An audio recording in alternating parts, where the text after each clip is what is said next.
Hello, world, and welcome to Roll and Keep. And welcome to our official playtest of Tales of Xadia, the official TTRPG of Wonderstorms of the Dragon Prince, all powered by Cortex Prime. I'm playing this game. We're a couple episodes in now. We're neck deep in adventure. I don't know what this thing means, but I'm just very excited to be playing this game with this amazing cast and with this wonderful community that's been rallying around the game. Thank you guys so much for being here, all of you, honestly. Who's playing with me? I'm glad you asked, person on the other end of this camera. We've got Aliza Pearl from Nerdist and Geek and Sundry, Streampunks, the Improvised Generation, Mellie Doucette, our incredible community manager, Vanessa Guerrero from the El Rey Network and the Kicking and Screaming podcast. They just had Macaulay Culkin on there. You should check it out.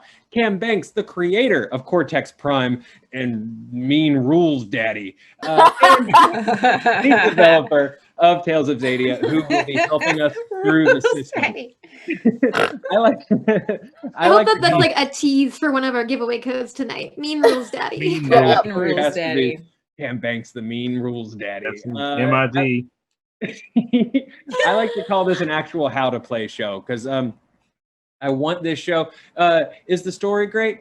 Heck yeah. Are these characters amazing? Yes, they are. But I also, aside from, I want this to be edutainment. I want this show to be able to help you guys learn how to play the game.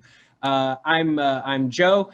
You know me probably from Honest Trailers. I'm the chief content boy at Fandom Tabletop and official name, official role. That is actually what was on my promotion letter. PCB. Yeah. Official content boy. Mean Rules Daddy, official content boy. Yeah. No, eventually we'll get everybody's sort of in place.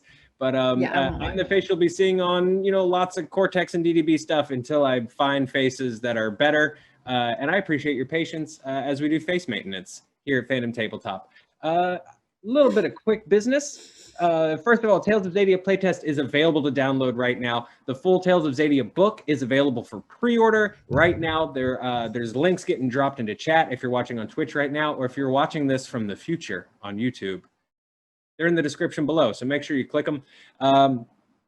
We're live here on Twitch every Thursday, and VODs drop on YouTube every Monday. And to thank you guys for tuning in live here on Twitch, we're giving away copies of Cortex Prime, which is an absolutely gorgeous book.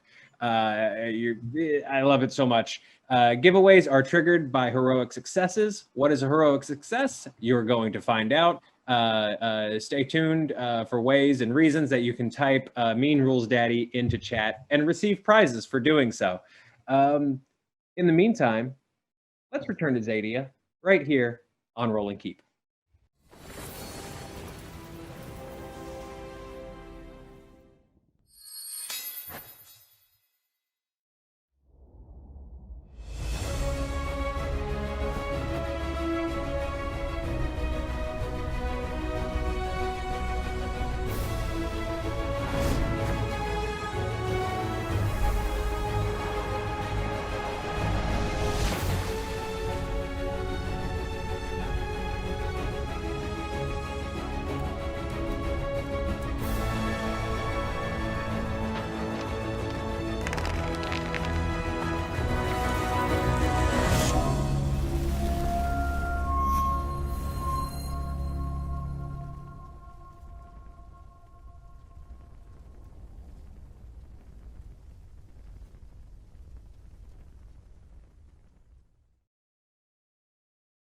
Four individuals were brought together by a mysterious moonshadow elf named Feathershaw. Their quest? Investigate the forgotten, abandoned, and floating city of Aneen, drifting high across the Xadian sky to claim a powerful artifact called the Primal Well. Before the island collides with a mountain range at the border, and the well is lost forever. The group quickly discovered that Aneen is not at all abandoned. It's inhabited by a society of wingless skywing elves, torn from the pages of the history books. From there, things have gotten steadily worse, and that's after the island collided with the mountains, beginning its dramatically slow collapse. After subduing village elder turned fiend Nosix, the Sunfire siblings, Benetta and Babukar, were reunited with Eljaw and Feathershaw at the Primal Well. Winda, in search of mages to assist in the evacuation of the townfolk, joined as well, the party fully united for the very first time. only to immediately be separated again. As Winda leads Babukar and Feathershaw to the surface to lend a hand with the evacuation, Vanessa takes a risk wearing an enchanted suit of armor and takes a hold of the primal well. Did she survive? And if she did, what is anyone going to do with the giant centipedes that are currently ransacking the surface? We begin at the Storm Spire, home of a recently decisive battle, as a strange alliance of elves and humans begins to disperse and piece together the future, to piece together what comes next. Two Sunfire elves find themselves at a crossroad, asking themselves a very important question. Was victory here enough, or do they need to return home with something more?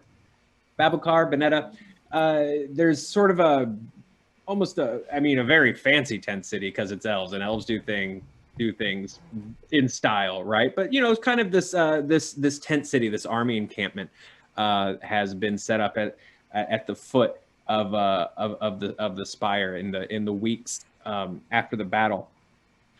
For a long time, everybody's sort of remained. There was a lot of structure, parades, training, meetings, getting to know you stuff, with these sudden new comrade in arms. But it seems like as the folks in charge have sort of slowly, gone off to their towers and spires and closed doors to sort of figure out what's going on next, most troops and soldiers have started to head back from whence they came. The cavalry was called, and now the cavalry returns home. So the two of you find yourselves in this, has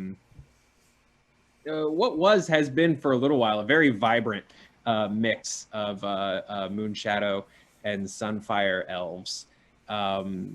Now, though, it's a lot more sparse. People are packing up. People are heading out. There's literally groups and battalions like healing off and leaving as the two of you sort of stand in front of this tent that has been your home since the battle, figuring out what to do next. And that's where I'll give the two of you the scene.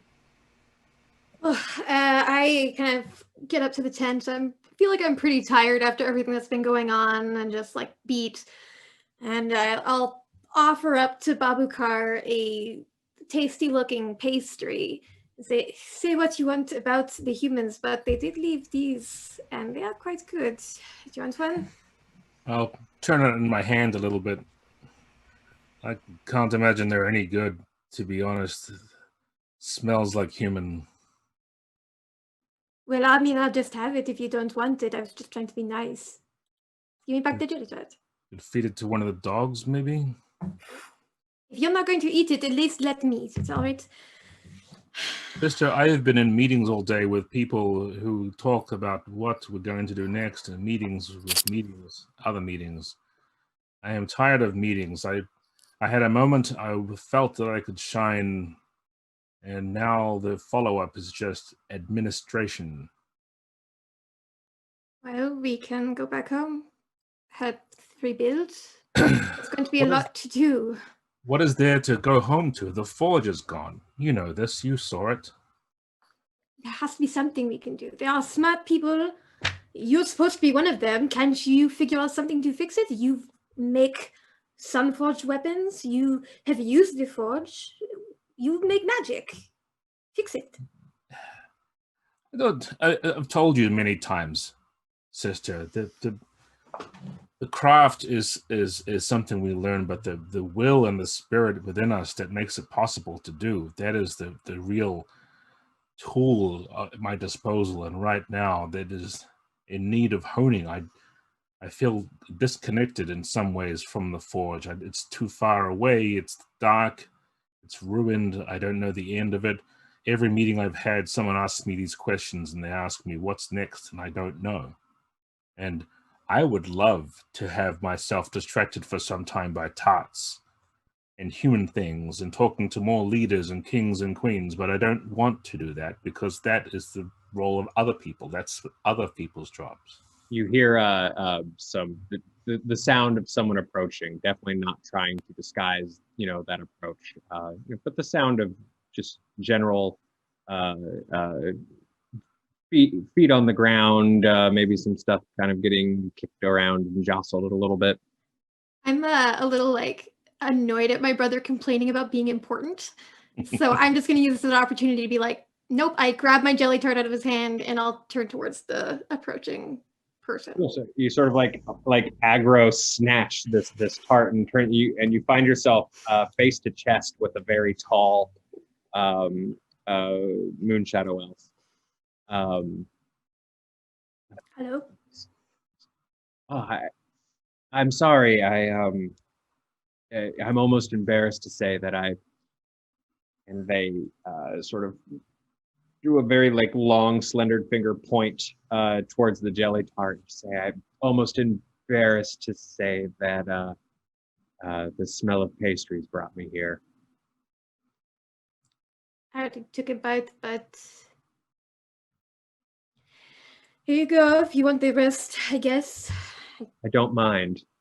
It is a human pastry, I'll warn him. As he like goes, as they go to take it, I kind of don't want to give it up quite yet, but then I'll let go.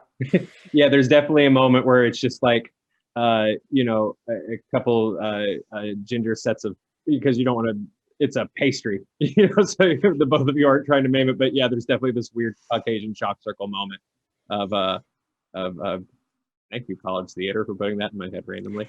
Of the two of you wrestling for this thing, and the elf is smiling politely for a moment, and eventually, thank you, and sort of to answer the car. Not everything the humans make apparently is garbage. Some of it is, well, fairly good. Yes, so I've learned it. I won't try it, but were you a part of the battle? I don't think we've met before. I am Vanessa. This is Babuka. A pleasure. Oh, Babukar, I've seen you leaving.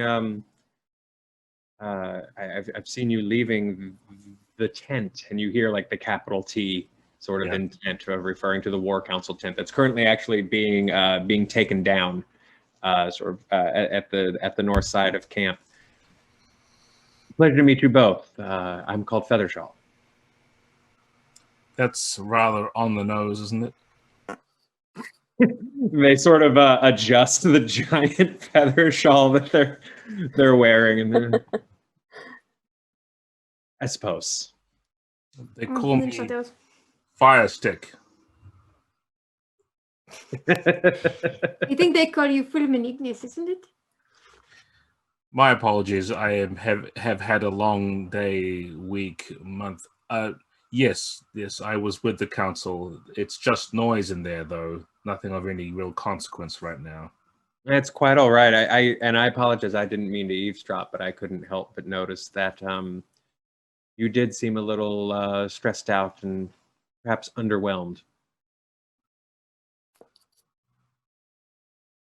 Me specifically, or my sister, who also has gone through quite a lot? Well, you specifically, but clearly both of you. Obviously, both of you fought in the battle and must be exhausted. I'm fine. I mean, what have I been doing since the battle? Just helping around camp, but not in the tent. No, not in the tent, anyways. Would be nice if they conferred more grace and honor to a knight of Lux Aurea, but such as it is. A knight? I should have guessed. Yes, I am a knight of Lux Aurea. I kind of just pull the sword out of the sheath a little bit, and it just this glow. Feathershaw sort of smiles and splits another piece of the jelly tart, and as you're sort of showing the sword, and apologizes again and says, "Well, I honestly, I should have known on approach." And sort of offers you that little last piece.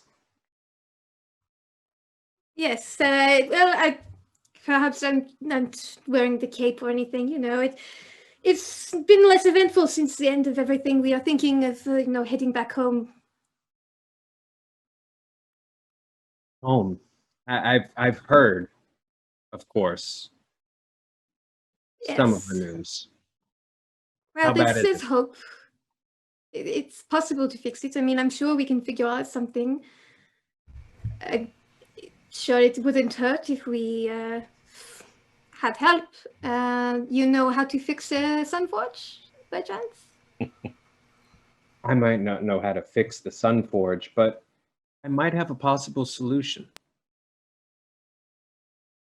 And you're going to tell us? Certainly.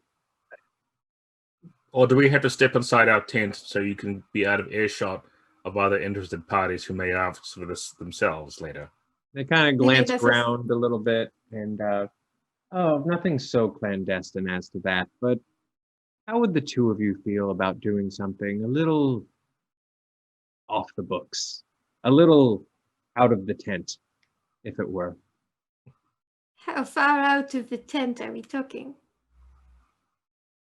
And as you ask, Feathershaw sort of gets a bit of a smile on their face and kind of glances up to the sky.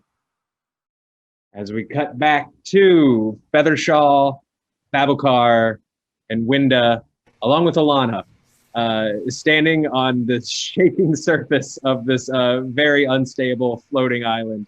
These three giant centipedes have now just like beached themselves onto the city. Winda, you can see the shop where you originally met Volana is now somewhere just below the belly of one of these things as they scream and shriek at anyone unfortunate enough to be too close.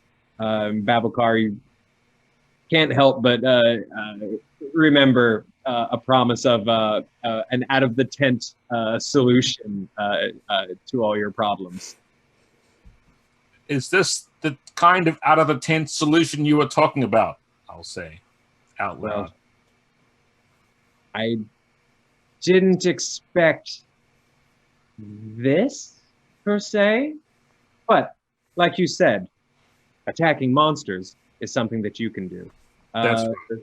Levitating bridges, maybe something that I can do. And I can point.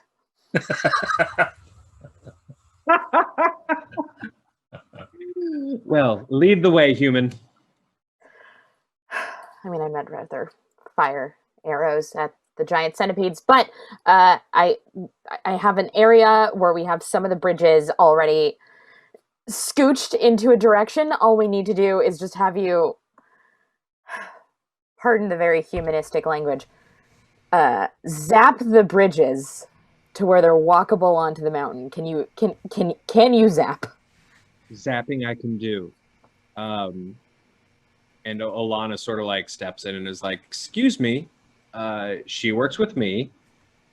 Winda, lead the way.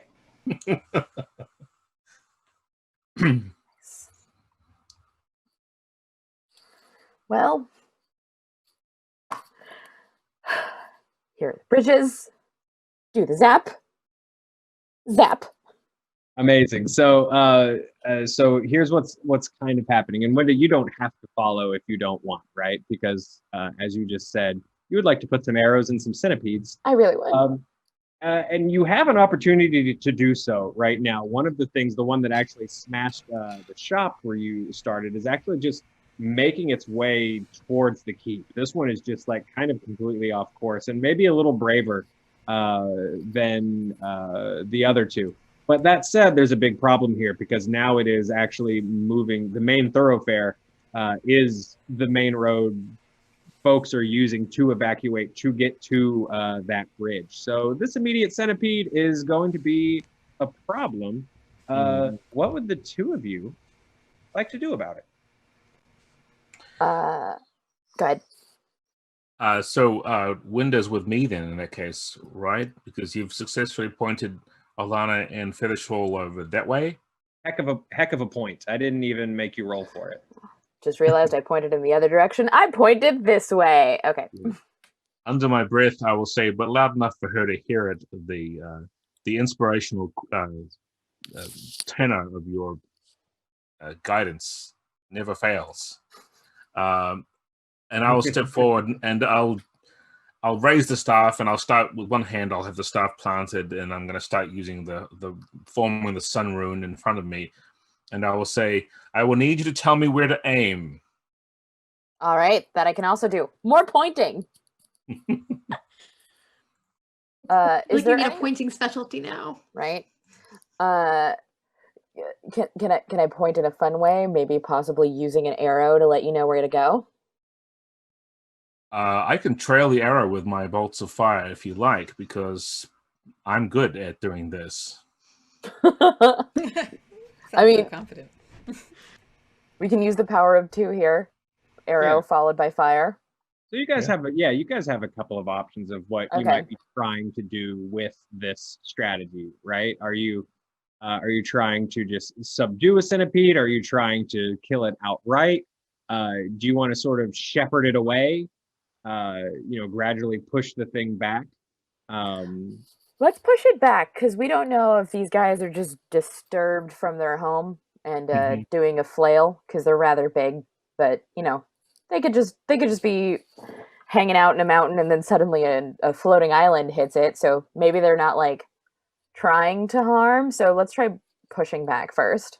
True. Okay. True. All right. So let's set up this roll, and then we'll get to the horrible thing that has happened to Vanessa after we handled the centipede situation. So how are you going to handle this game-wise, Joe? So this is going to be Rules Daddy. I'm glad you asked. So this is going to be a challenge. Mm-hmm. It's gonna be pretty tough. It's going to be 3 8s this challenge. Okay.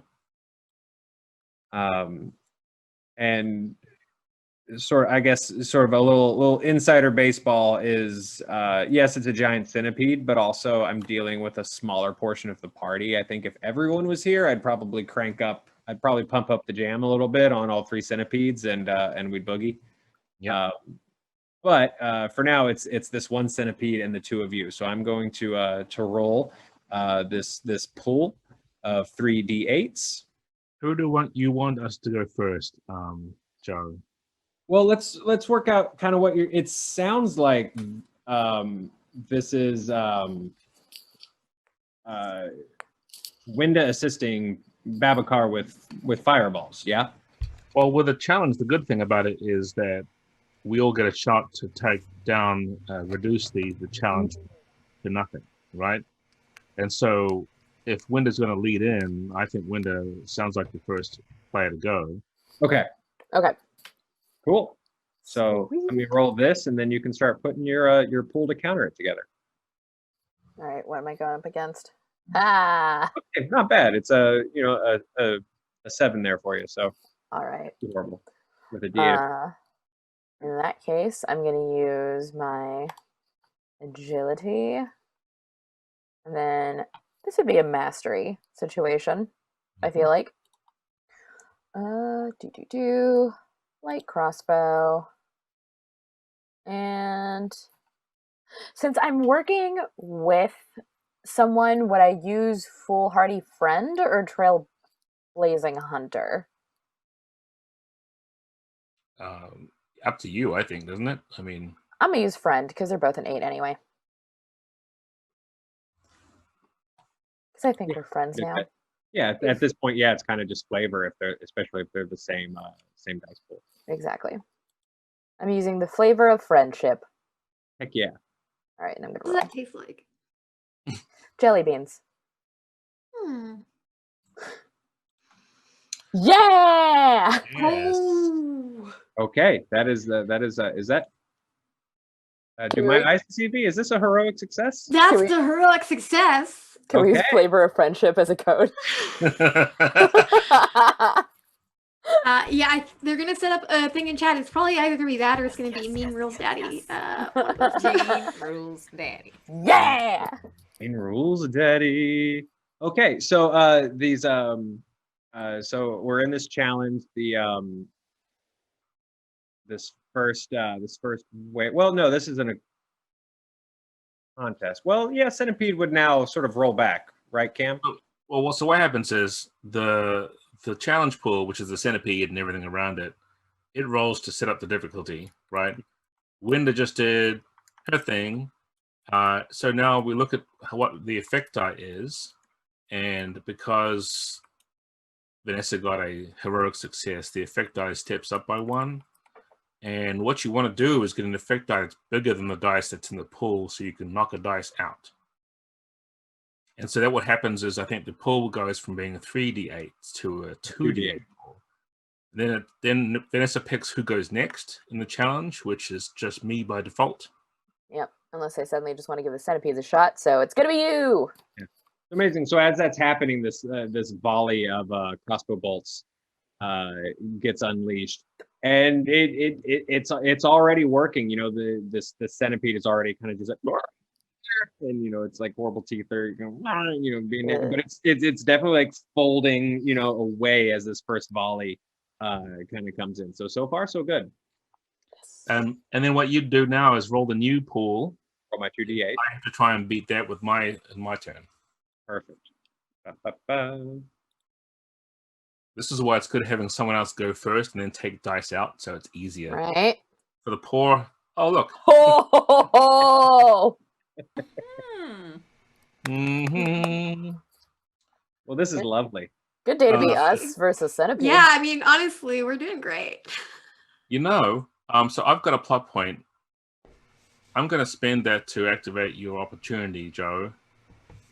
I want to step my sun magic spells up to D10 for this thing. Perfect. So I'm going to start putting together my thing. My goal in this, I think we were talking about trying to make it go off the edge, and I don't want to just deliberately harm it, because I think that's the gist I'm getting.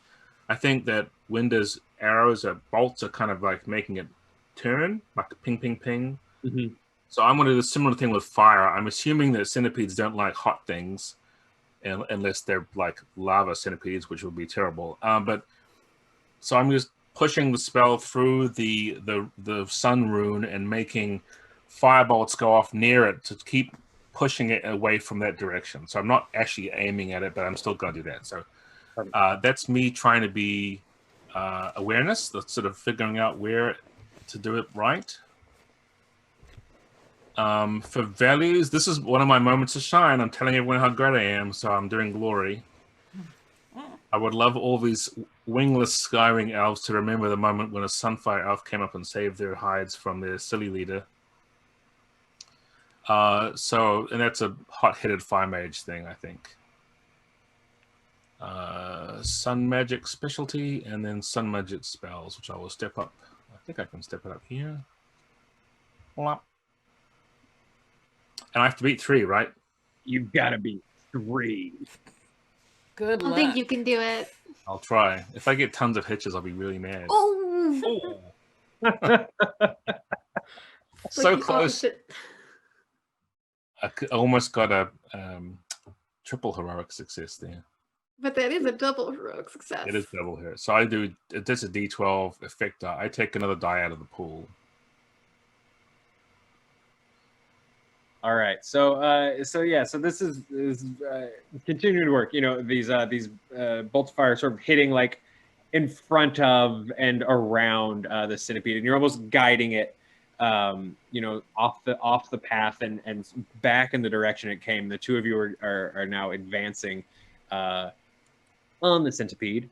I'm going to this poor little guy. He's really kind of like lost his will to kind of do this, but let's kind of finish this with his sweet fun D8 as this once mighty and horrifying cliffhanger level centipede is kind of like at this point more of a pest and is kind of trying to figure out like what exactly it's going to do. And actually, in fact, as it's like kind of like, okay, I don't want to be here anymore, but it does set its sight on there is a very folksy looking skywing elf who bizarrely has a straw hat on, who is shielding he's backed into a corner, and he has his hands dramatically flung out, and he's protecting this small group of chickens that look fairly similar to Wiggy, but also not quite as like cool as not quite as leveled up as Wiggy. But yeah, so there's this straw hat wearing Skywing elf sort of like protecting these chickens. The centipede kind of go, and this guy doesn't look like he can throw fireballs, so it's sort of like half-heartedly is going to sort of redirect and make a go for this guy. Let me roll this D8 in the next step of this challenge. A 4. I'm killing it. Better than rolling a 1. Yeah, right. Winda, I believe you're up. Can you save this straw hat wearing man and his chickens? I'm going to save this straw hat wearing man and his chickens. Because I have a lot of strong feelings about chickens. Yeah, I'm gonna run in and try and like pull him out of the way. Okay, sweet. What is your pool for that? All right, let's see. So my pool for that is agility, because I'm trying to save a man and some chickens. I don't know if this would be my sense of justice so much for the man and chickens, or devotion, because I'm 100% doing this for Alana. I'm gonna go with devotion. Oh, you broke Mellie. We know why. I may love chickens, but I love my new sense of purpose more. All right, and then we're gonna go with foolhardy friend, and ooh, do I have anything else I can throw in there? Climbing or tracking? I mean, I'm not tracking these chickens. All right, that's my roll. Please let me save this man and these chickens. Yeah, I don't see how you can not. Yeah. Yeah! As This challenge is really good for the chat and giving them lots of books. Yeah. Right. And also just the hardest I've ever worked to impress a lady. Oh, the wooing process. Winda, with this heroic success, will you please describe the incredible way with which you saved this farmer and his chickens? Okay, so I run in as fast as a human possibly can, and there's absolutely one of those earlier children that points and remarks that humans aren't nearly as fast as the rumors are, and I grab this man in my arms and pull him out of the way, and at the very last second manage to snatch a chicken out of the way as well, because no chicken left behind. So the man is safely out of the way, and I'm holding a chicken over my head like it's King Arthur's sword. So as this happens, because of the power of the heroic success and just the instincts of these chickens to just stay close to their alpha, even though you don't actually touch, somehow like they all just remain sort of in this mass as you pull the man out of the way. I don't know how to explain it, but that's what happens. A cluster of chickens. You've got this just cluster of chickens just orbiting the two of you that also just move as this one big group as the centipede sort of smashes into the wall, officially calling it a day.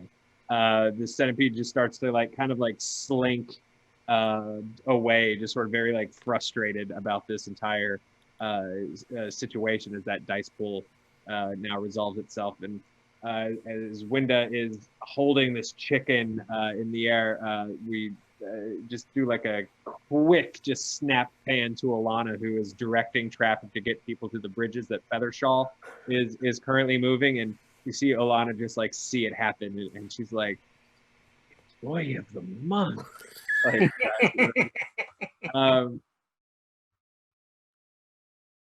let's cut back to Vanessa and Eljal to see what horrible fate awaits Vanessa. Vanessa takes that moment, gives her final goodbye requests to Eljal, takes a deep breath, her hands grab either side of the primal well. And hey, nothing happened. She's good. Oh, What? that How crazy is whew, that? that does not seem particularly worthy of a cliffhanger. All right, I have the well. What do we do with it now? So it's this kind of just like treasure chest sized thing, and it's not light, but also not absurdly heavy. A buff knight of your station is sort of able to easily just sort of like hold the thing, out. It's no heavier than any times that you've had to like help someone move, right? Yeah. All those times you help people move in Luxoria. Yeah. Look, it happens. Hey, friends take advantage of friends in fantasy worlds too, people. Yeah. What we really needed, though, and I'm glad we have Wyndon now, because we needed that friend that points where things need to go. Absolutely. Look, all I'm saying, if I had a nickel for every Sunfire elf that was like, can you help me move a couch? Happens. It happens. Cool. I mean, I'm holding. I looked at Eldril. I think, what do you think we do with it now? I didn't think this far ahead. Yeah, me neither. But I think let's just walk with it. Let's go. Okay. All right. Yeah, let's go. I mean, I was committed to the whole heroic sacrifice bit. This is good though. So there is a moment after you sort of take it and claim it, the glowing stones that are a part, the glow sort of and the energy coming from the primal well eventually sort of slowly starts to recede until it's kind of basically just this giant thing. There is a moment later as the two of you are kind of like, okay, we have the thing. You do feel this almost like G-gravity, like a little bit of like a lurch, when you take a hill on your car too fast or you're going up on a roller coaster, you sort of feel this like, as the island reacts to its lack of having a magical levitation source. Cool. I would like to, before we go anywhere, I'd like to just take a look around the room to see if there's any accoutrements that we could take with us for the Loot. well. Oh yeah, let's loot this place. Cam, we've never really looted. I said it in a long way, but yes, let's loot this. Let's How are loot. we looting Cortex? Should a loot quest be just like a challenge, like with a difficulty? A test, you mean? A test. Thank you. Yeah, I mean, I guess the reason you'd want to do a test is because perhaps you think There's a timetable now. Yeah, but also like, can you find something that you can use and therefore make an asset out of it? Yeah, Right. that's more so what I'm thinking. Not just any old thing, like something that can help us transport the well. Maybe there's a cover or a harness to carry it in or something like that. Sure. Okay. So as you're like looking around in this moment, the room's not like crazy, right? It's not like the room of requirement. There's a couple of little chests and cabinets dotting the sides. Also, both of you notice like the floors aren't doing nasty things and reacting anymore. As you start to look around, Pareka is just like wide-eyed that Vanessa is holding the well, and I'm going to give you pretty simple a 2d6 challenge here. So that is a 9. Okay. All right. So, in meeting this challenge, I'm rolling as if I'm just looking for something, or I'm not sure how. Yeah, to roll. I guess what purpose? I think do you have a Pareka asset? I can't remember if you. I have don't think so. I I know think Wiggy. she has a Wiggy asset. Yeah, Okay, you have a Wiggy. Well, I mean, Yes. but Wiggy's not in the room. I think I sent Wiggy. I thought I sent Wiggy and Pareka upstairs. We Or maybe didn't on the because upstairs halfway was upstairs, yeah. the whole Nosix thing's upstairs. is being burned faced and arrested, and we Okay. didn't really need to explain that yet. Yeah, she's on. She's Yes, on so the they're step still in the with room. Wiggy. Okay. Well, there's Okay. also the other way out, right? There's the way that Yes. Aljar. Yeah, the tunnel. Via the library. Uh-huh. But yes, you do have a Wiggy asset, and who knows? Maybe he's kind of a retriever. That's fine. We can find out if you want. Okay. Not a crazy Okay. beat. It does sound like it's a looking for things job. As Yeah. I'm gonna first use awareness as my attribute. And then for my values, I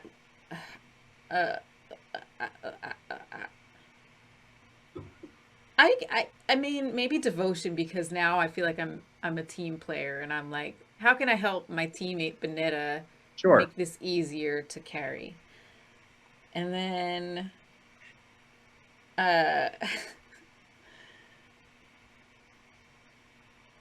let's see, I'm successful.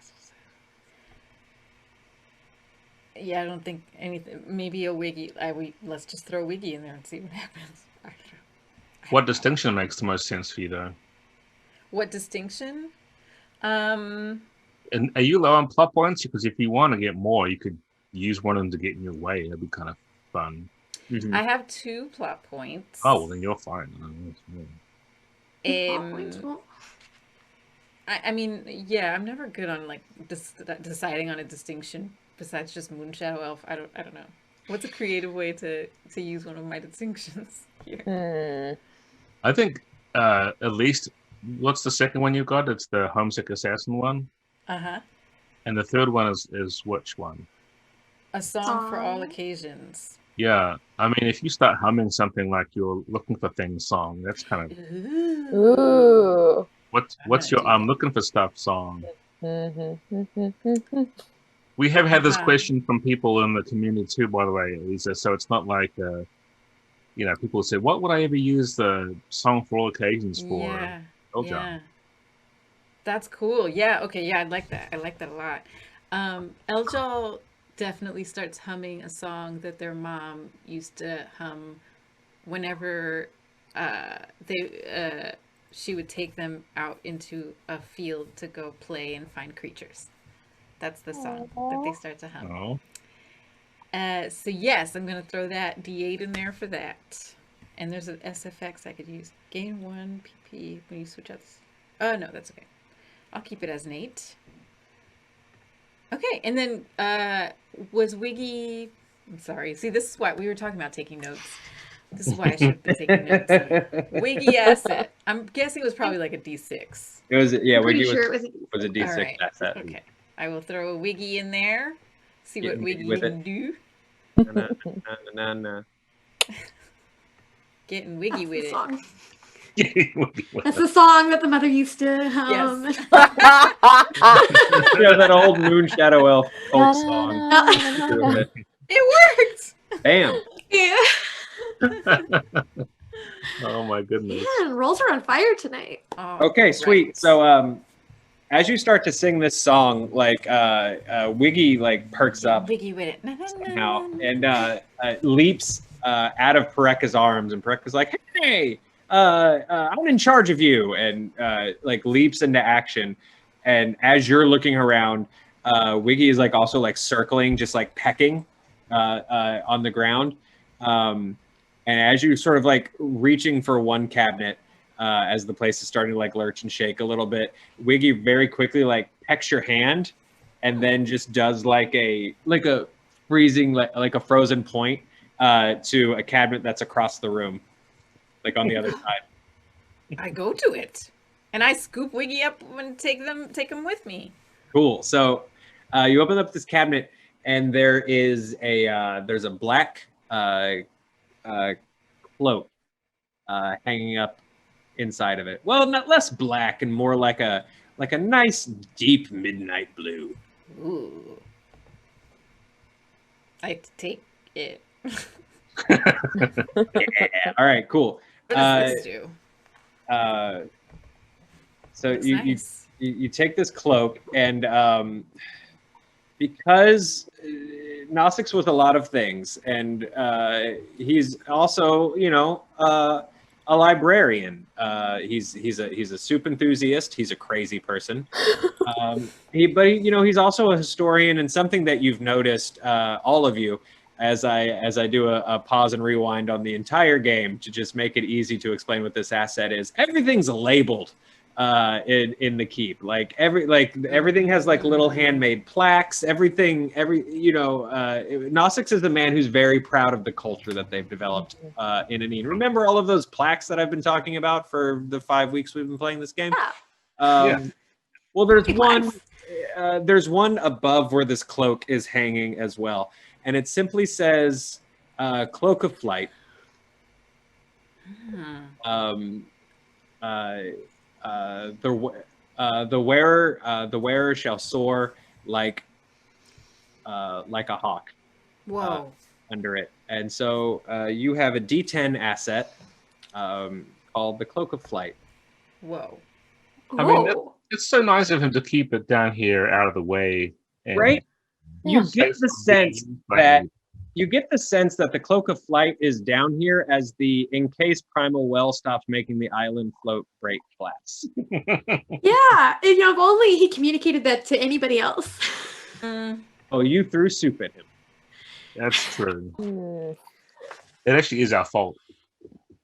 I mean, he did kind of like attack us, so I'm not going to feel too bad about it. Yeah. All right. What would y'all like to do? Well, Eljal is finding stuff with Wiggy. I'm just like, there was like symbols on this thing, right? Like primal symbols on the well? Yeah. Mm-hmm. The longer you're holding the well and the longer that it is sort of inactive, you're starting to notice a lot more details on it. Various colors, sort of. Babacar would be the one who could be like, oh, that's X, Y, and Z. But you are sort of noticing all of these symbols of different primal sources on the well. Okay, I mean, I was hoping maybe it just needed to like restart. So I'm gonna look for what I think is like the sky primal symbol and just like see what happens if I like, touch it and jostle it a bit. Okay. I don't know magic, but I do know touching things. Interesting. That's your motto. That's yeah, apparently. I know touching things. No. Oh, that came out wrong. Okay. All right. I am going to. You are not a magic person, and you're kind of trying to do something magic-y. So I'm going to make this a 2d10. A little bit of a situation. So let's roll that and find out what happens. Why don't I bother doing this? Sorry. No, wait. Actually, I think you're gonna have to re-roll that because I have a D8 exhausted that you should have in that pool. Yeah. Oh, thank you. I forgot about it. I will re-roll this. Yeah, maybe you'll roll 3 ones, and it'll just be like. Or you get an asset in real life called Mellie's just honest and. It's a D8 exhaustion stress. Yeah. All right. Let's see if we can't restart the primal well. Ooh, okay. Right. Cool. So a little tough. Well, thank you for your. All right. Yep. It worked out really well for me. Karma. I guess this is intellect. I'm trying to remember this symbol, so that's my D6 of brain power. That's a big. And then it's looking at my values here, I feel like this is just gonna be like my justice. Like this is my represents defense, not destruction. I'm just trying to like use this thing to save all these people. I'm like, if I can get this thing back on, all of the problems will be done with. So I'll have that. And you know what? I have fickle luck, which I'm going to use as my D8, not a D4, which I'm just hoping, by stroke of luck that I'm going to hit the right thing. And that's it. That's all my dice. Mm-hmm. It's going to be so easy to get a 10 with this. Oh, okay. Piece of cake, right? Easy piece of cake. I got exactly 10. I should have said out loud 11 because it seemed to be listening. I mean, I could spend my plot point and move that 3 over, though. And then I can succeed at understanding magic. So you know what? No, I'd like to see what happens with this not going well. So I'm just gonna leave it and keep my plot point. You know, one of the fun things about games like this is you don't have to win the whole time, because it's more fun sometimes to blow it. Yeah. Let's see what That happens. plot point will be useful later, assuming this doesn't kill me instantly. Let's what happens. Okay. Push the button. So This is the right one. you, man, in hindsight, we should have made this a contest. Okay, so here's what happens. You're kind of like, you're sort of like, okay, what would Babacar do? What would Babacar do? And you're like, I'm pretty sure, I think I know what the sky one is. I mean, he doesn't like do a lot with the sky one, but like, let's see here. The sky one is, okay, well, I mean, technically, you know, the sky around our city is a little red just because of all the fire. And okay, let's hit it. And you hit the red the red primal The sword. sun is in the sky. Deposit. So Yeah, the sun is in the sky. Sky source. Duh. That's right. And as you do it, the earth rune on the primal well sort of activates. And the room starts to just like shake, and the enchanted floor where the primal well was sort of hovering by, like almost like a magnet, like the earth and like stones and bricks start to like just like it like at first like one rock just like hits near your head and just like stops just short of the primal well, like it's being attracted, and then another one goes and you all of a sudden like actually duck that. And the room starts to implode a little. Whoa. What did you do? Stairs. We can talk about it later. Just stairs. We should go. No. Pareka, go. Pareka, go up. I will let them go first. I feel like I should be last. Pareka takes off running upstairs. Eljal, you take off running upstairs. The first thing you see when you hit the stairs is Necrex is sitting on the ground near his dad. Nosic's nowhere to be found. Uh-oh. Well, I'll be right. And Necrex is just like, he got away. Also, will someone help me with all the frozen people? As you're just like running past him. Necrex, they should be okay. Babuka said they look really solid. We have to go. We have to run. The inside of the room is. So Vanessa is saying this like as you're running, and he's like, "What?" And then he starts to see what can only be described as the basement trying to follow you. And he's like, "Oh." And this room sort of starts to shake. Okay, so this was my idea after you just failed the thing. So I feel like this is a little. I feel like to be in the interest of fairness, I need to give you the opportunity to hit undo, but not yet. What's going on with this centipede? Let's find out, shall we? Okay, so centipede 1 handled. Winda just looking brave, looking awesome. There are still 2 centipedes, and they're both heading towards where the massive most canines are heading towards. Feathershaw, it looks like, has successfully started to set up these bridges, and they're holding. Like this is actually working. Alana, Alana just looks like a full boss, right? She's standing on this like elevated pile of rubble, hair blowing in the wind.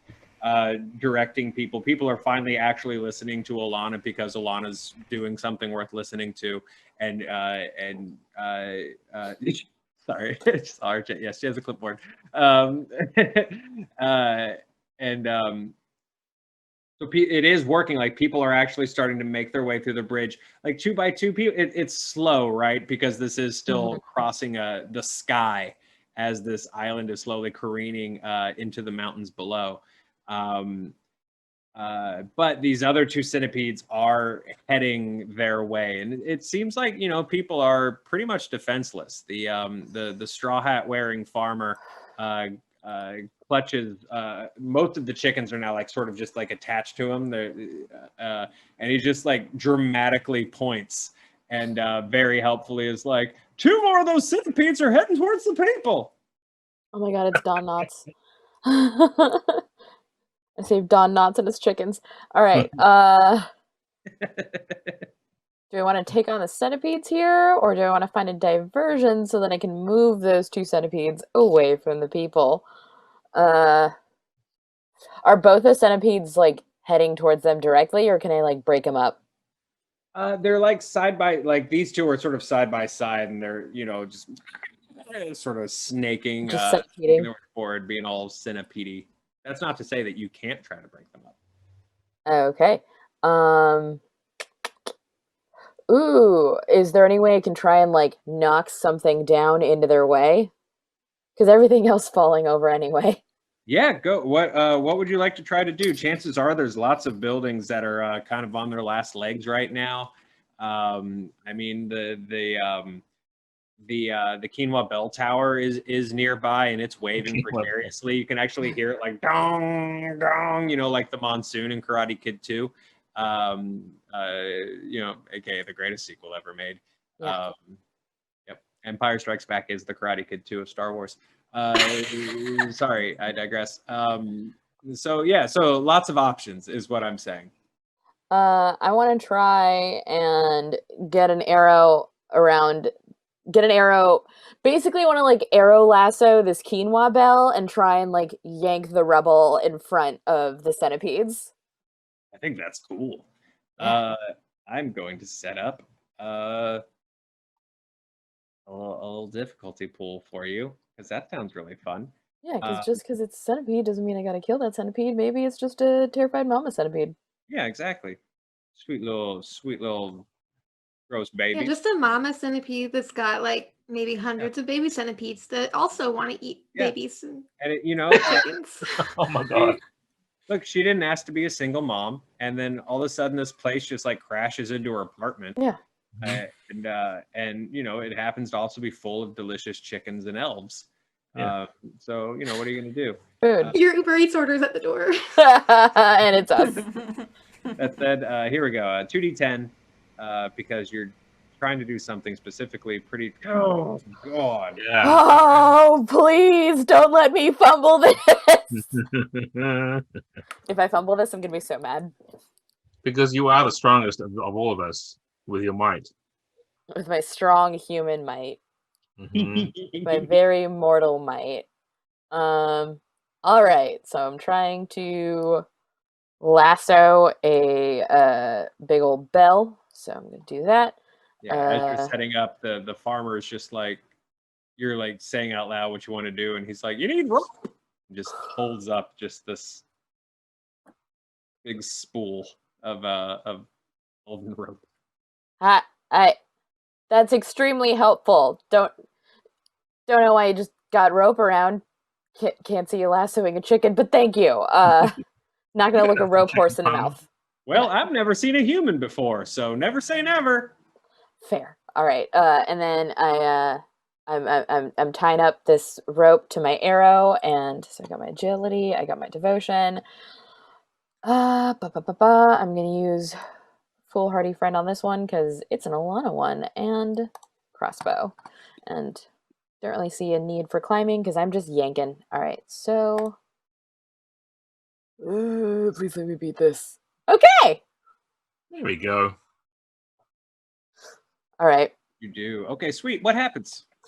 So I shoot my arrow, and it manages to clang against and then around the edge of what's holding up the giant quinoa bell, which again should be barley. It's just heartier. It keeps you fuller longer. And I grab onto my rope because it's already like falling apart, and start yanking as hard as I can. And because I'm a human and this is a building, eventually the chicken farmer also helps me out. So we're just both yanking on that rope. and the chickens are just chickens. They can't really do much there. They're And not like grabbing the end of the rope and like just a train of them. They're just pecking at the ends. They're moral support chickens. Yeah, well, you know, there's part of just, you know, his like brash farmer strength, because all farmers are incredibly strong. But then also, you know, like I said, these chickens are all kind of just attached to him, and maybe there's sort of like a chicken exoskeleton situation. Yeah, I don't know. Look, I haven't seen Wonderstorm show Bible for this show. I don't know if a chicken exoskeleton is actually a thing or not, but maybe there's possibilities. they got a lot more seasons to fill, and who knows. Exactly, and this very strong elf farmer definitely has more strength in me than a human woman that just doesn't want to be humiliated. So this he cluster straight up just like pulls off the vest. It's like a beyond buff. He's just jacked. It's like it's this jacked chicken farmer. It's like in Kung Fu Hustle where everyone is ripped in that town and no one wants to fight anyone. Exactly. So this jacked chicken farmer and I managed to pull down the buildings in front of the centipedes and keep a barrier of rubble between them and the humans so we can try and like divert them back to their little centipede apartment. Amazing. It seems to have worked. They definitely divert and sort of divert away from the evacuation. Those people are like, and then the buildings come down and they're like, and then they're like, oh, I see the design. As Alon is keeping everybody sort of focused and moving. However, the centipedes don't divert back to the mountain. They've sort of like gone off to the side, and now they are headed towards you guys. Sweet. Babacar. Yeah, I'm just like staring. Centipedes. I'm staring with quite a lot of impressed Sunfire Elf looks at this human who has somehow accomplished this great effort, while I've been just standing around, you know, going, well, I could do something, but I guess I don't need to do anything. It's all cool. Then when the vest comes off, I'm like, oh, that's unnecessary. And so my appreciation of Skyring Elf independence has, it's like a roller coaster. It does this and like this. I don't really think much about it. No, I'm like, no, come on. So in an effort to try and top that, since I can't rip my shirt off because underneath this amazing Sunfire Elf mage kind of exterior, there is not a whole lot of actual calisthenic training to show off. Sure.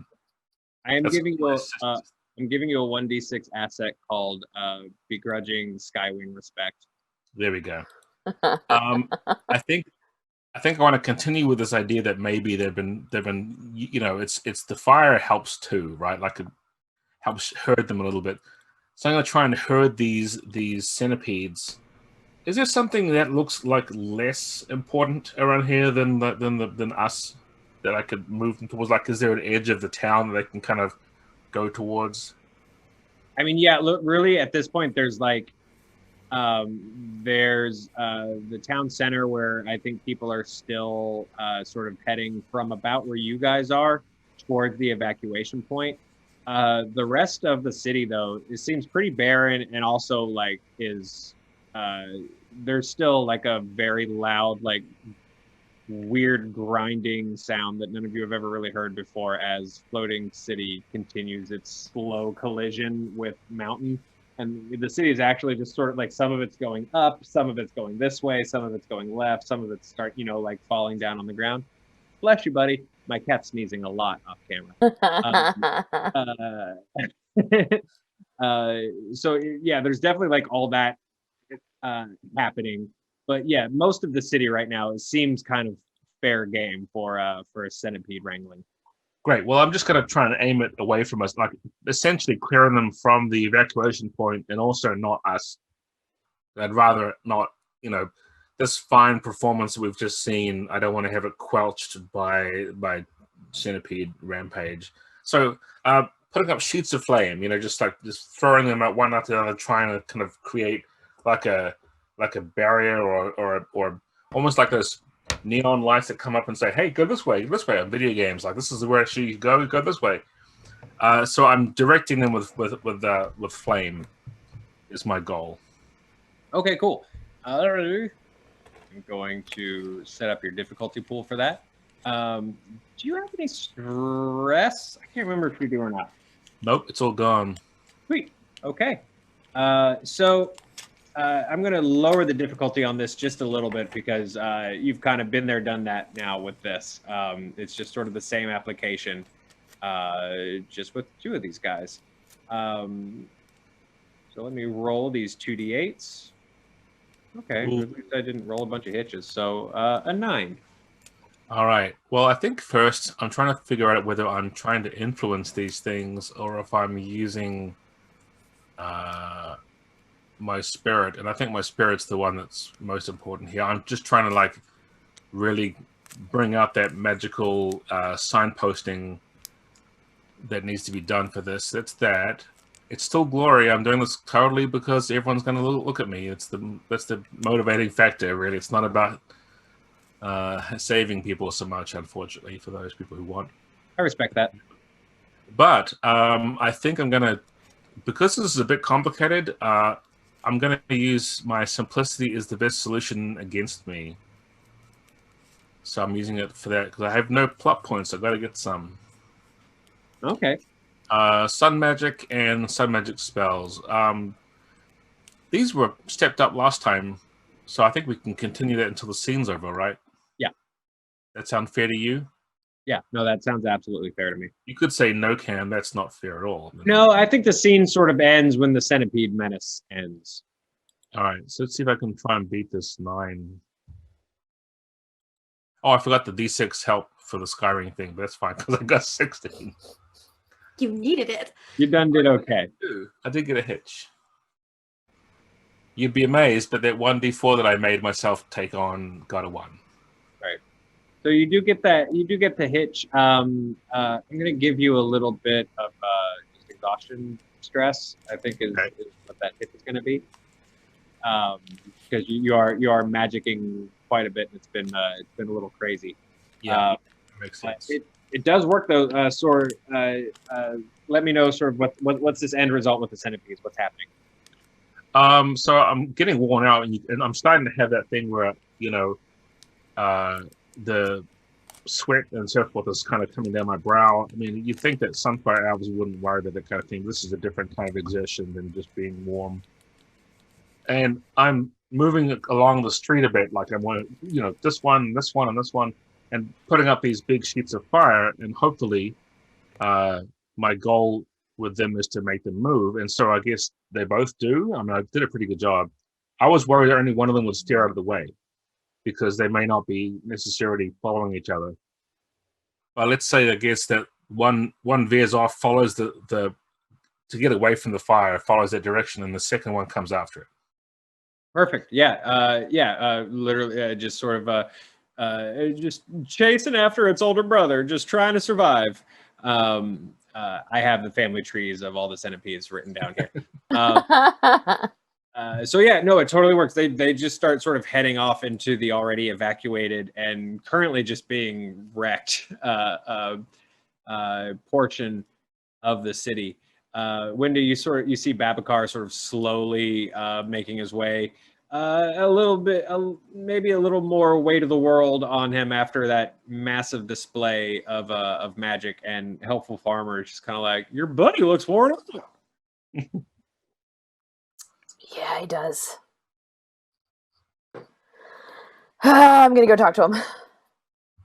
That seems like the right thing to do. Come on, everybody, to the bridge!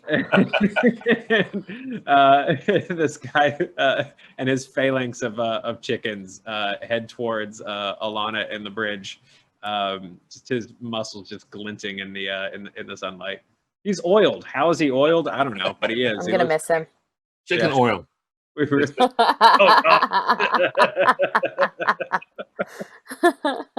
the natural oil that keeps them dry. Yeah, it's natural. So, when did you head back, reconnect with Babacar? And hey, so I don't know about you. I'm good at like the arrow part, but the talking part, I'm kind of getting used to.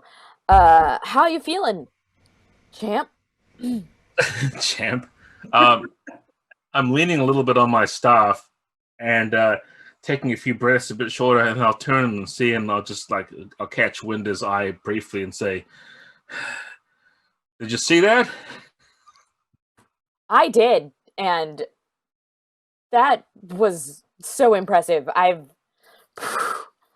It's not every day that I feel my mortality. I mean, lately, these days, it's every day. But my God, that was astounding. I just hope they talk about this. I mean, I'm thinking history books, pal.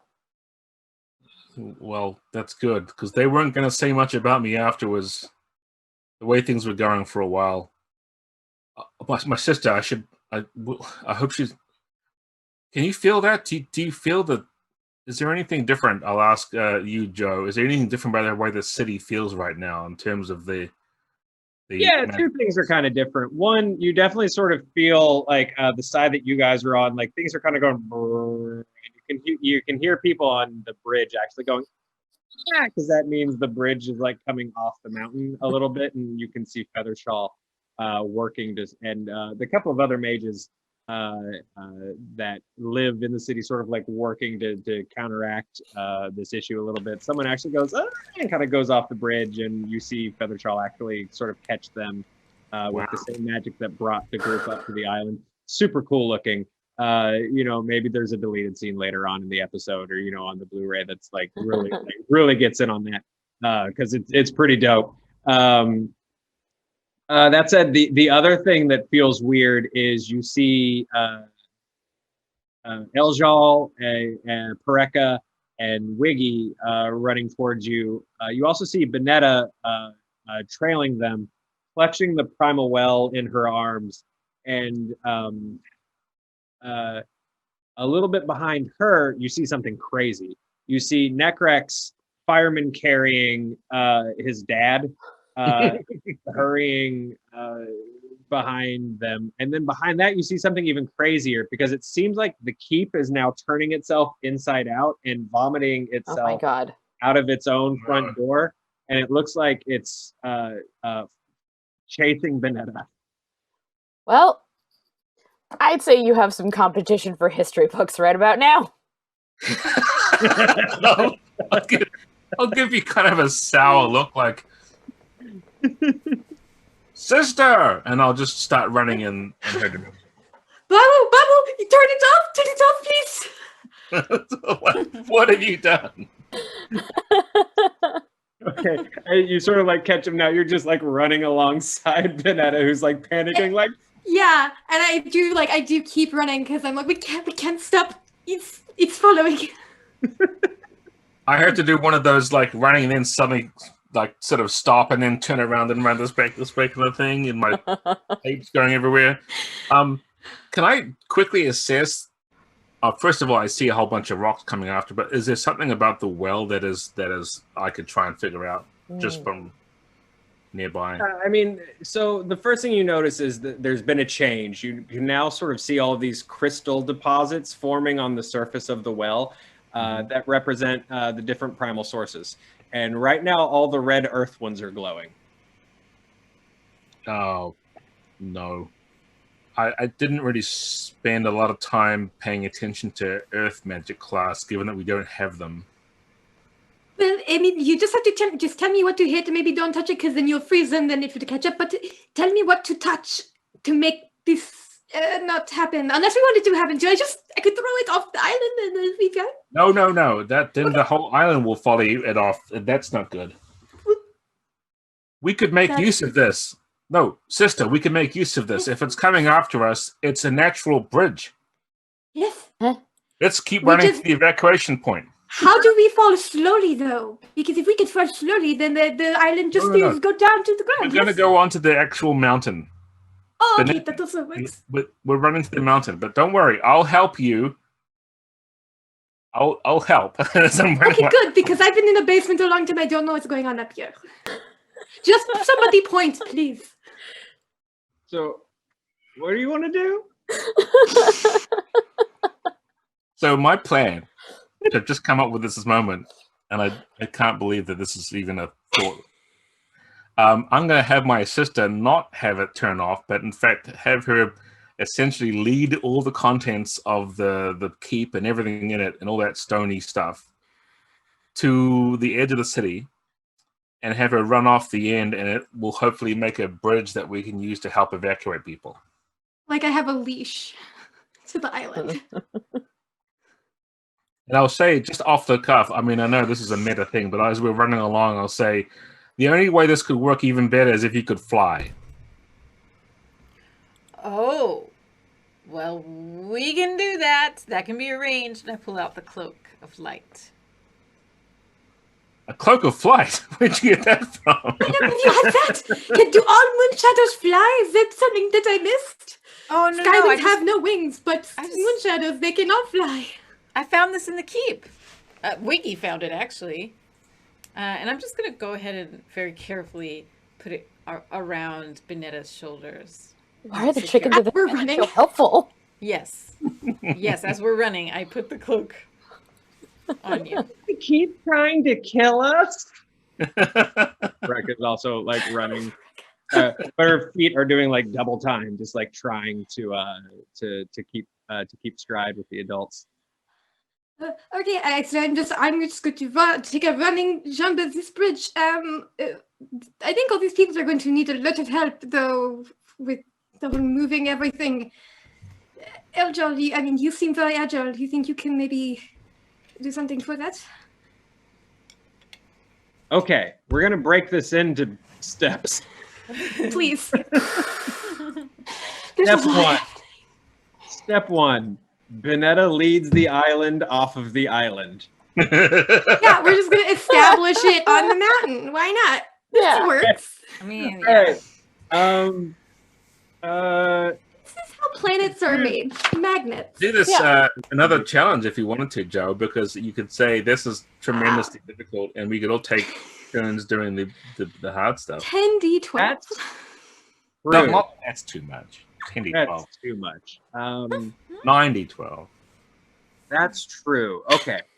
We're going to, okay, this is going to be sort of, I like that idea, because everyone kind of has to do their part to deal with this crisis pool. Like hammerheads.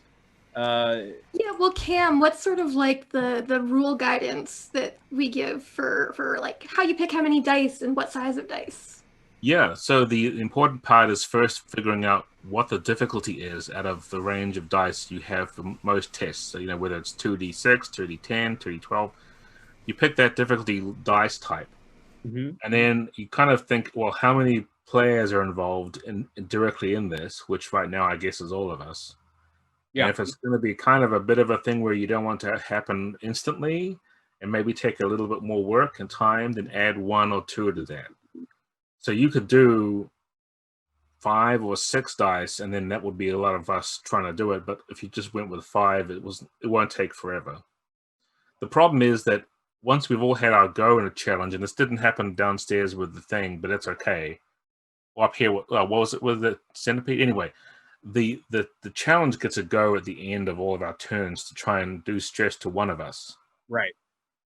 Like it's our spotlight moment to get in a perilous situation. But otherwise, if we fail any of our rolls, we'll take stress. But if we succeed, we can knock the pool down. So I'm hoping that if we all do our bit in the ways that are good for us, we'll actually get this done, right? A magic way and a sneaky way and whatever.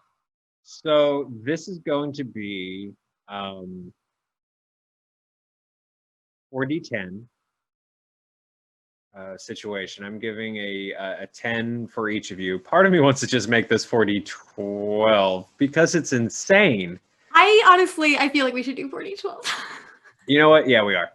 But I mean, I'm also the person that chose to fail and make this situation happen.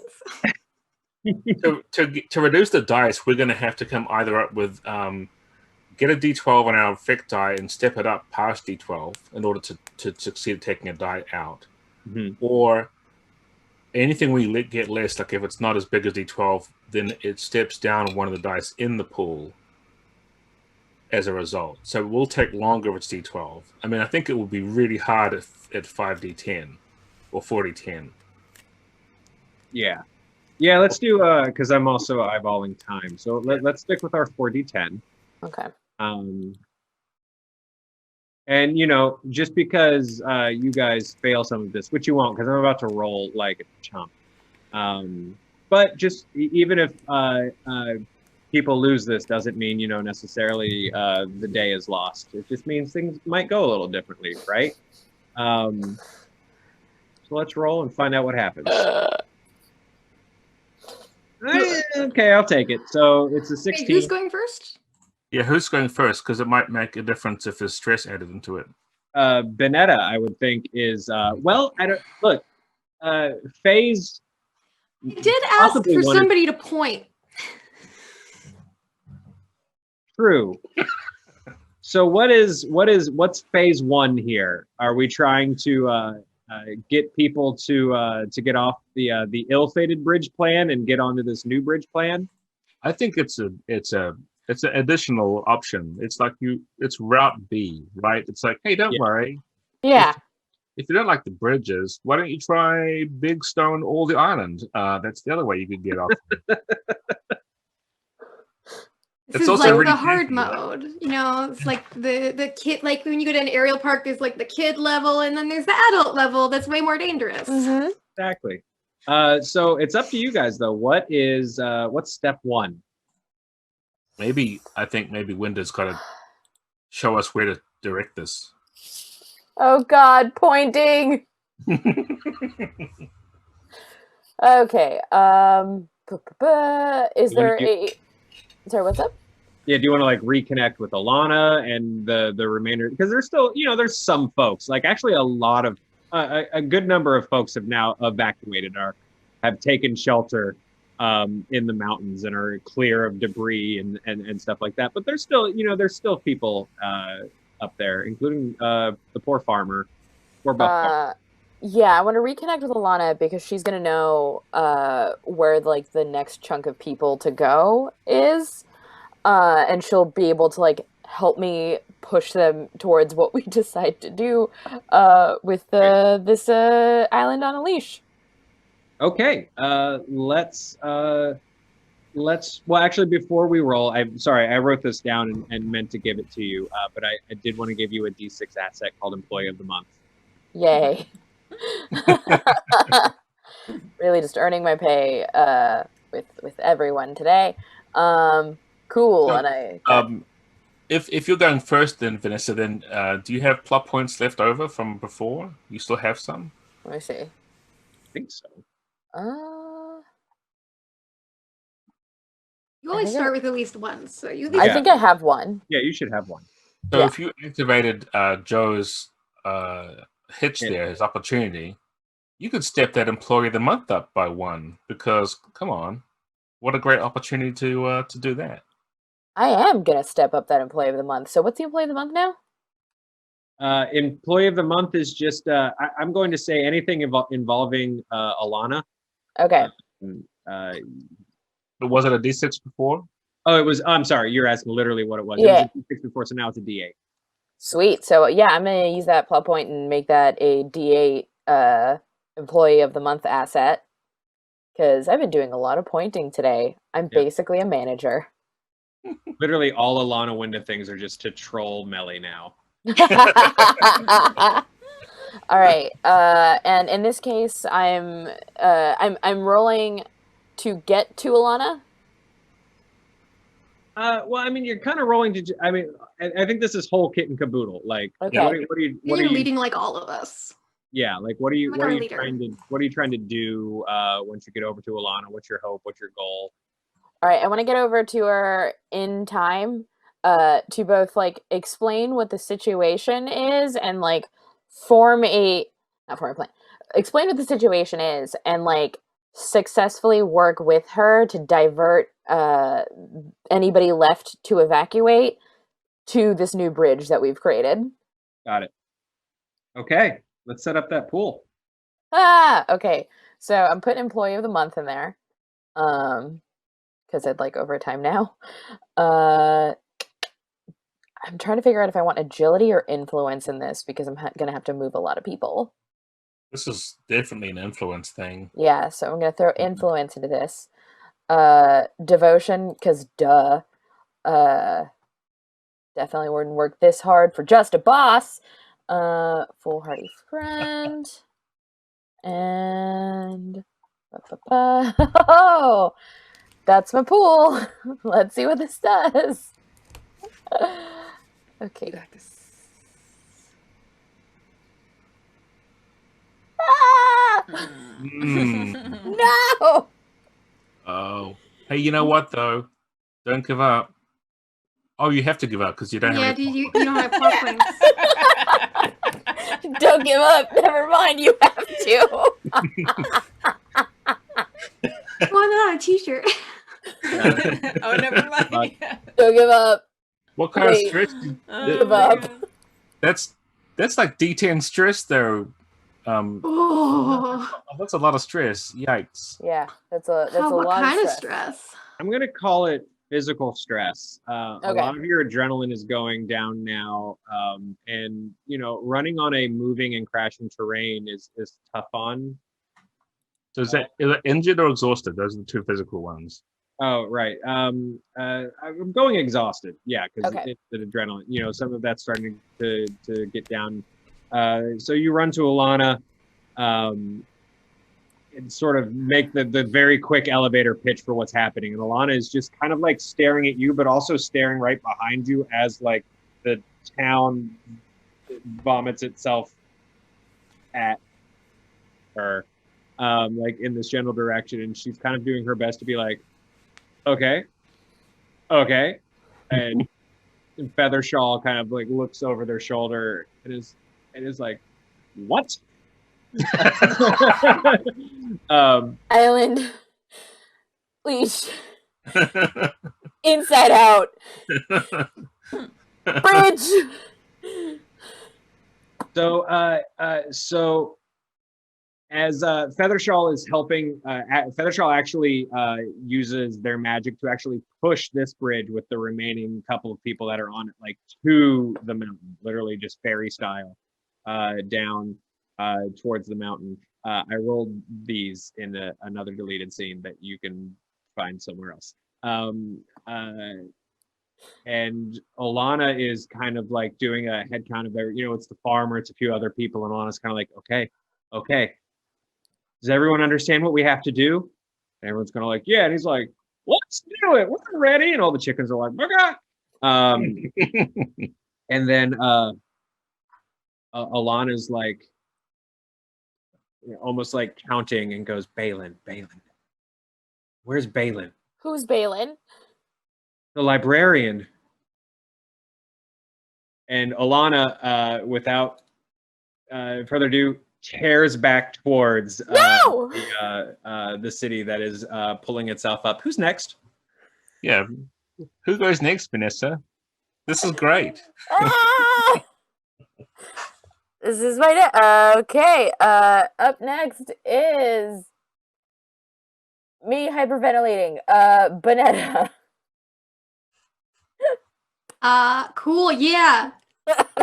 I'm getting pumped up to just run off this ramp that we have to get onto the mountain, and this is very safe. But I have a cloak of flying, so I'm gonna make it, and then we will establish a new settlement on this mountain. And we will call it our land. Oh, man. Okay. Well, what do I have to roll against, Joe? And I do have a D8 exhausted, so add that to the pool. Okay. We're all exhausted. We're getting a 1 out. Okay, so the pool has not shrunk. Nope. So it is still 4 D10s. So Plus a let's D6. Yeah, plus a D8 for my exhausted. Stress out. I'm It's gonna too bad roll because I really like this 11 that you got here. 11. But Well, you do hang on. need to add a D8 for exhausted. Yeah, I'm just gonna roll the D8. No, you can just do the whole business. No, Yeah. Get some hitches. That's fine. no, this is fair. So, I mean, an 18. Well, you don't add the 7 to the 11. No. Oh, wait, sorry. Hang on. I am going to back up. We're going to do, that. Although, you know what? That actually tracks for what you should actually have to beat. Do this bonkers thing. But I am going to add like Evil Knievel move. here. Let's start over. Up. Okay. Okay. Ow. 15. Okay. Just realize Alright. this is not some fun stress going on here if we fail. It's a lot of Oh no. Cool. Well, this is gonna be my fickle luck again. I'm just hoping, praying to Luxaria that this works because I trust Babukar, but I'm not sure I trust the science behind this, or the magic behind it, rather. I am, however, going to activate my heat being.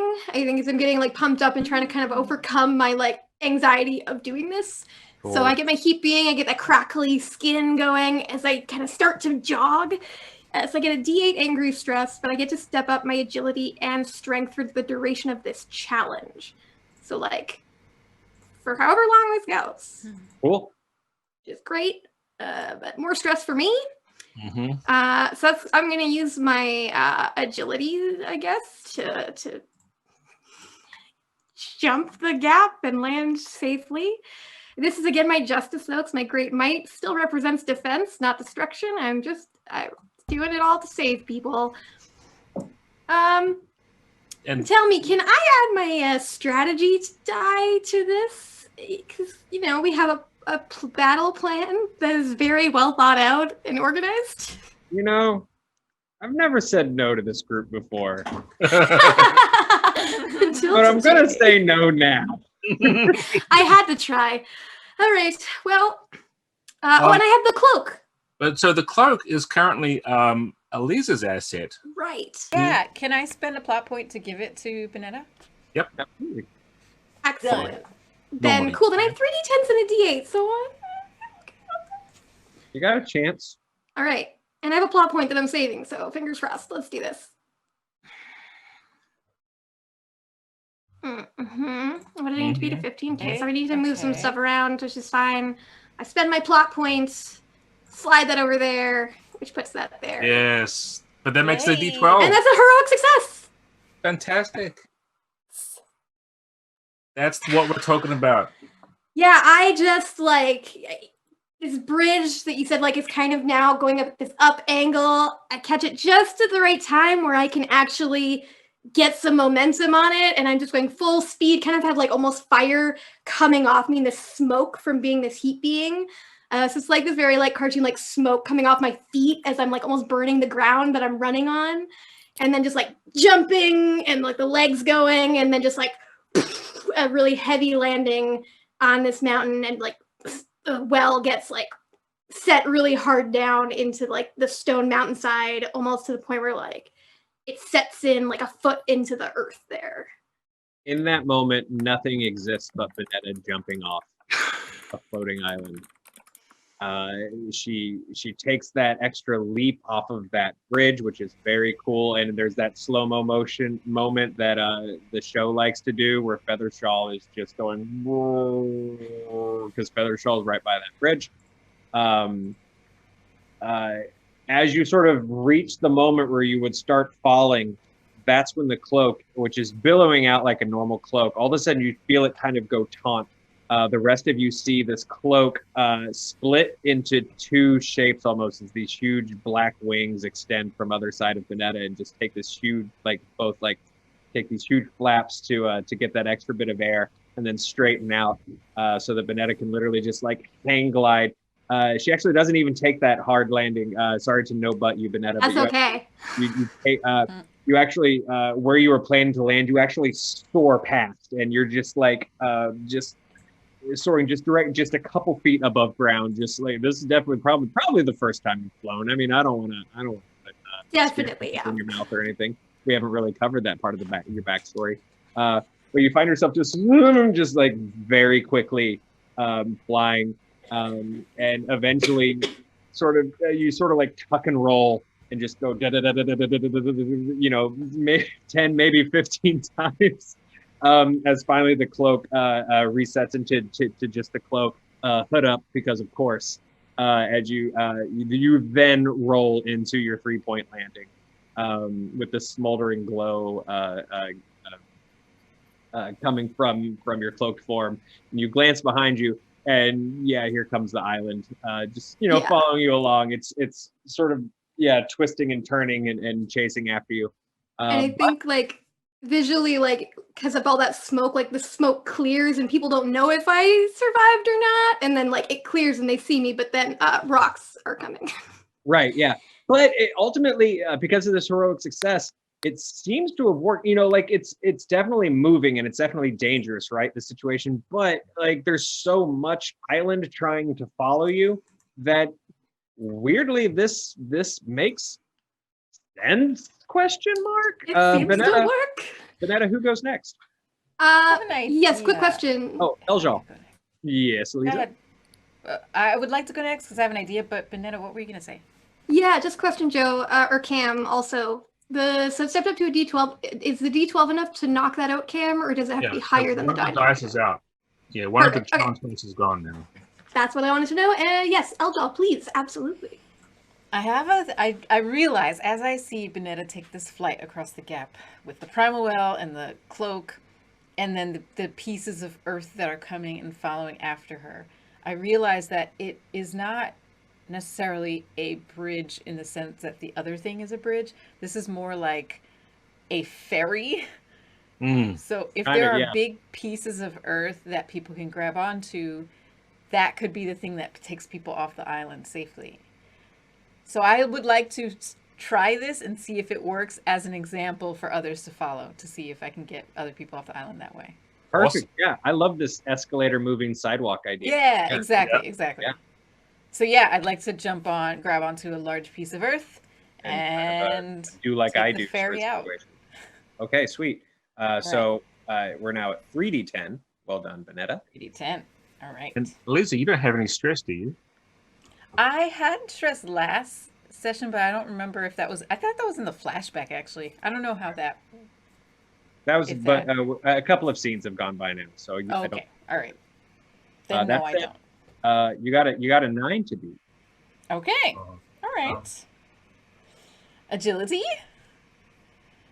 Let's see. Devotion, justice, mastery, truth, liberty, glory. I mean, I feel like there's a case for mastery. Do you have the elf grace? I have something. A special effect on this under Moonshadow Elf? That's not one of. Oh yeah, wait. Yeah, elf grace. Spend a PP to step up your agility die and your dice will for a test. Yeah, let's do that. I have 1 PP left, so I'll spend it on that. I will step up my agility. So now let me take that out. Oh, step it up to a 12. And then you know what? Yeah, let's mastery, right? Mm-hmm. And also, hopefully, I can set an example for others to also master their Earth Fairy. Anyone can do this. Come on, let's just go. Look how easy. Make it look easy. exactly. And then let's see, probably. Oh right, I already. Oh yeah, I have to take Moonshadow Elf because I did that step up thing, right? You don't have to use the same distinction if you use a SFX with it, but it totally makes sense that that's an elf thing to do, is being really balanced and careful. So yeah. Yes. All right. And I think that's it. I'm bringing Wiggy with me. Can I use Wiggy as an asset? I don't see why not. Okay. How are you using Wiggy? I know. I'm gonna toss. To show especially how easy this is. Not only am I gonna grab a piece of earth, I'm gonna toss a Wiggy onto one. Perfect. Okay. Yeah. Use your Wiggy asset. We also saw earlier how the chickens are basically magnets. So pretty much. There you go. Okay. Yes. Ooh. That is amazing. Heroic success. You just took another With dice. another out of it. D12. Yeah. That's great. Okay. So Elja, you're sort of like waving to get people's attention, and then just do this like amazing leap onto one of these, pieces. You're sort of running and jump to the side and sort of steady yourself on one of these pieces, and you're kind of like, and toss Wiggy onto his own, and Wiggy's like, just kind of cool, just like on this like now floating, moving piece of rock. Can I also take Pareka? I'm sorry, I forgot to say Yeah, that. no, Pareka is absolutely there. Okay. Pareka's dead. You have Pareka like scooped up in your arm, because Wiggy you trust to throw, but Pareka Yes, maybe not. exactly. No. So you're holding Pareka in your arms. Pareka's just like, that was pretty simple, pretty easy. Good job. Like kind of like very very proud right now, and just but also kind of like, yeah, like arms up. It's the roller coaster. Yeah, hold on tight. Because she's kind of like, it's very cute. She's sort of like clinging to you because of this success. Necrex, who I also had sad dramatic plans for,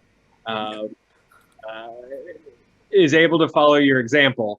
And is able to hoist his dad onto a rock next to you, and is just like, like absolutely freaking out. But he's got his weird statue dad, and is for now safe. I've been foiled.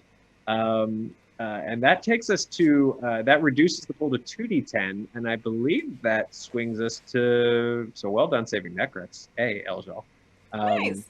Because he was gonna die. He was not long for this world. Babacar. Is it me next? I believe it's you next. Everyone, yeah. Everyone has fun. Let me roll. That's cool. Maybe you can get the glory with that 2d10. You should be able to do well. Here it comes. If I'm lucky, I can get in. I'll take both out. That's just what I'll do. You have to add in my D8, D10 exhausted. Do that. Yeah, you have a D10 exhaustion, correct? Wait. No, it's a D8. D8, yes, D8 exhausted. It's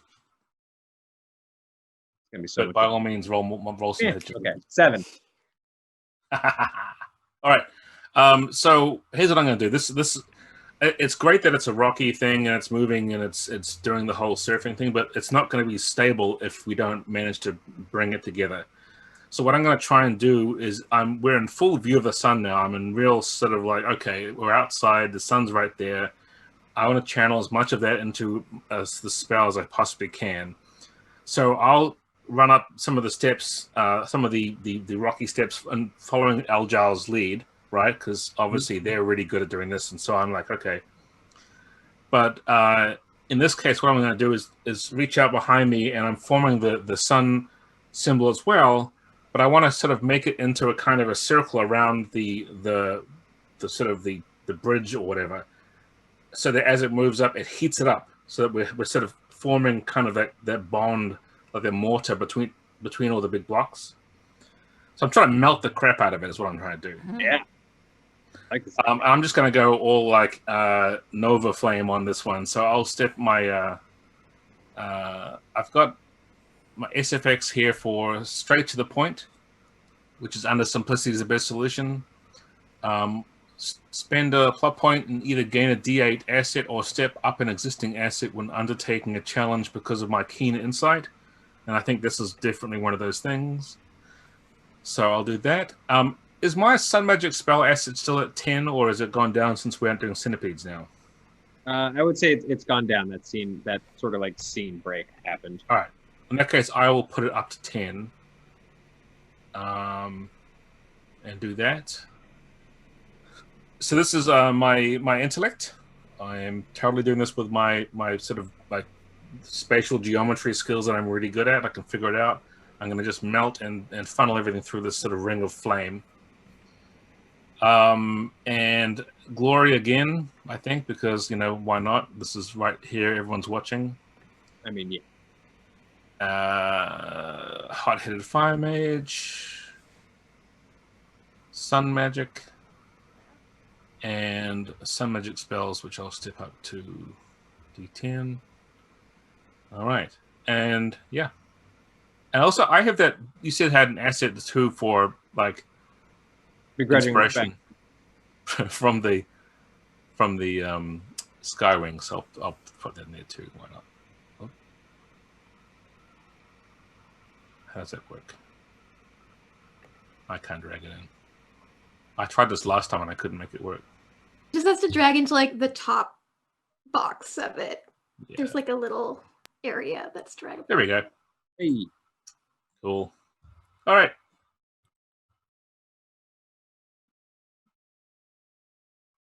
That's also a heroic success. And that's good because I got the D10 to get one of the dice out. All right. We did so good. So running up behind Algel and then running, like turning away from them, looking back away from it, just doing the whole big ring around the column of rock to then melt everything as it comes through. Mm-hmm. And trying to keep all this hot incandescent light away from the people who are trying to be there. Like I don't want to make a magma or anything else. I just want to sort of like sear it and seal it up. Right. So it's almost happening on like the underside, like as I just threw my pen as far as I could. It's almost like happening on the underside, like as people are running along top. I'm going to casually lean off camera and grab my pen. All right. Yes. Yeah. That's the plan. So that it doesn't collapse for some reason underneath everybody whenever they're trying to get away. And right. So yeah, I mean, it's totally working. And you see the farmer and his like chickens chasing after him. Like running very easily along Eljal. The piece that you're surfing on eventually like connects into this larger mass, and you're able to like nimbly step off and take off running. Necrex is behind you again, still like clutching, almost like he's carrying a mannequin, like this his dad. Okay, well, hang on. We have there is 1d10 remaining. Yep. And it's its turn. And it does get to do that to somebody. Ooh. It is the turn. Who's it hurting? We have to roll first. I'm going to roll it. Let's see here. Here's my 1d10. Well, pick who you're rolling against, because some of us have stress. Yeah. I did pick who I'm rolling against, and it's none of you. So as Babakar is like steering this like almost like permanent land bridge in the sky, Feathershaw grabs Winda's arm, and they say, "I think it's time to go. Come on." No. No, I have to stay here. I have to stay with Alana. What would you like to do, Winda? I'm gonna struggle. But I have a level 10 exhaustion. You saw her run back into the weird. I mean, it's hard to describe what the island is now. It's but you saw her run into the maelstrom, so to speak. Yeah. Yeah. I want to try and get away from Feathershaw so I can find Alana. Okay. I mean, Feathershaw doesn't struggle. Feathershaw doesn't want to go in there. And as Winda tears off running into the regurgitated, inside out, imploding, but also exploding city, that's where we'll end today's episode. No! Roll and Keep and our Tales of Xadia playtest. I feel like all the blood left my brains and is just in my hands and feet. No! Well, I hope you're proud of yourself, Joe. Happy GM's Day. Yeah. It is GM's Day. Oh, now it's just a week of anxiety. Happy day me. I don't know how you guys made any of that happen, but you did. Well done, team. We stopped some centipedes and moved. It all an started island. with failing the roll on the primal well. That was a great concept. That was so good. fun. Oh my goodness. And I just want to see what happened. inside baseball, I have no idea what's supposed to happen when you fail a roll involving the primal well, and that happened. I That's don't know what if it was happened. correct, I loved but it. that's That what was so happened. cool. When you're the basement follows you. Hey, thank all of you so much for watching. thank the four of you for playing. This is one of the highlights of my week, and I really, truly appreciate it. Again, the full book for Tales of Xadia is available for pre-order. There are links, depending on the platform that you are watching. The links are appearing where the links are supposed to appear. But that's not the end of Tales of Xadia for tonight. Mellie, where can people go nowish for more Tales of Xadia?